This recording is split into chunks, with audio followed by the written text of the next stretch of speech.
Kan sudah banyak sejarah para penantang-penantang Tuhan yang dilenyapkan sama Allah.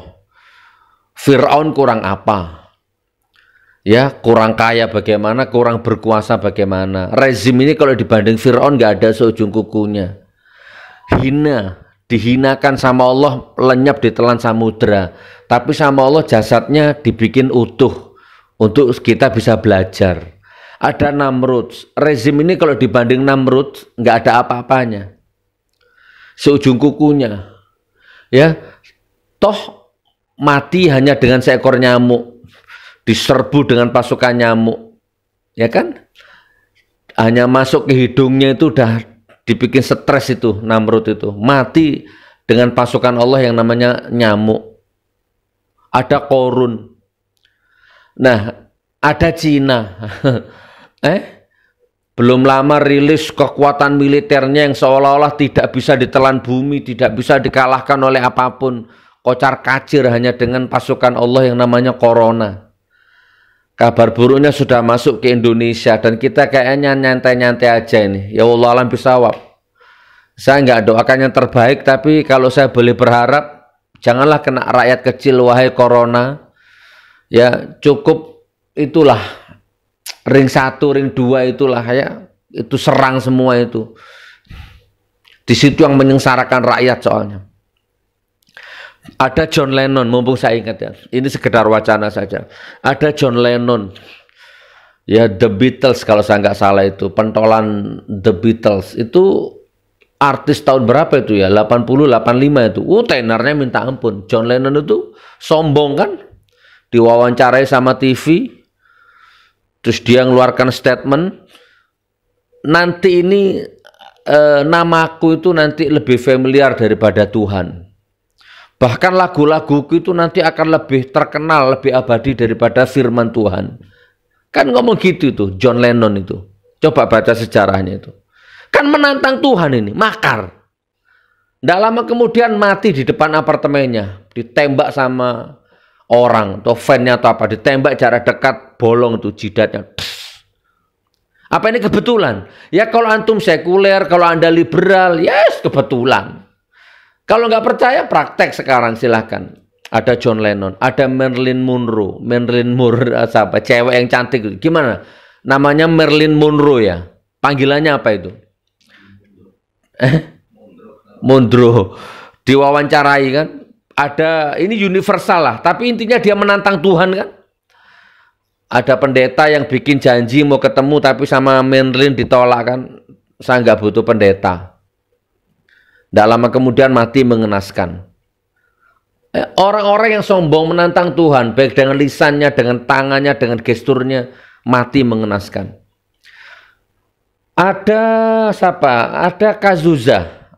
Coba tahun 2005 itu, lagi-lagi di Brasil kejadiannya. Brasil pernah punya seniman, memang Brasil itu gudangnya seniman ya. Sepak bola Brasil ya. Musisi Brasil, sastra apa Brasil sama India ya. Di Indonesia juga banyak lah ya. Kiai Haji Jawami Imron juga ada. Oke, dengan celurit emasnya itu ya. Cazuza, penyanyi, seniman, penyair. Papan atas tahun 2005 juga kejadiannya. Pas manggung, tiba-tiba dia merokok. Sambil nggak pakai baju merokok ya. Tiba-tiba asapnya tuh dibuang ke langit. Dia natap ke langit, dia asap. Sambil ngomong, Tuhan ini asap untukmu. Gitu. Namanya Cazuza, tulisannya Cazuza. Apa? Mati. Besoknya nggak lama kemudian mati dengan paru-paru yang membusuk. Apa? Kebetulan? Enggak. Penantang Tuhan itu pasti dimatikan dengan hina sama Allah. Baik kontan, baik berangsur. Pasti itu. Atau ini, siapa? Thomas Andre, perancang, konseptor, sekaligus pemilik kapal Titanic ya. Kalau aku nggak salah, Thomas Andre. 14 April apa 19 April itu kejadiannya. Tahun 1912. 23.45 menit lah kurang lebih. Kurang hampir jam 12 malam itu. Di sebuah kapal yang mewah di Samudra Atlantik sana itu. Diwawancarai kan sama TV. Kapalnya megah, kapalnya hebat. Ini kira-kira ini kapal ini kekuatannya bagaimana? Dengan sombongnya Thomas Andri menjawab, kapal ini nggak akan karam, nggak akan rusak. Tidak akan ada yang bisa mengkaramkan kapal ini, bahkan Tuhan sekalipun. Terlepas dari semua kontroversinya, intinya kapal Titanic itu 1912 itu ya, jam 12 malam intinya belah jadi dua, ditelan di samudra. Itu intinya. Karena sombongnya manusia. Masih kurang. Atau Tancredo Neves, Presiden Brasil. Ya, tahun 2005, tahun 85 atau tahun 85, coba buka. Ada politikus namanya Tancredo Neves. Waktu kampanye janjinya minta ampun ke rakyat. Sampai suatu ketika dia keprusut ngomong, kepleset lidah di depan rakyat, dia ngomong, kalau di pemilu ini aku dapat sampai 5 juta atau 5.000 suara itu. Pokoknya intinya kalau aku menang di pemilu ini, maka kalian semua akan makmur dan disitulah akan kita mulai peradaban baru. Maka tidak akan ada lagi yang bisa mengalahkan kita, termasuk Tuhan sekalipun. Termasuk Tuhan sekalipun. Waktu kampanye itu. Dan apa yang terjadi? Tancredo Neves menang akhirnya kampanyenya. Dan apa?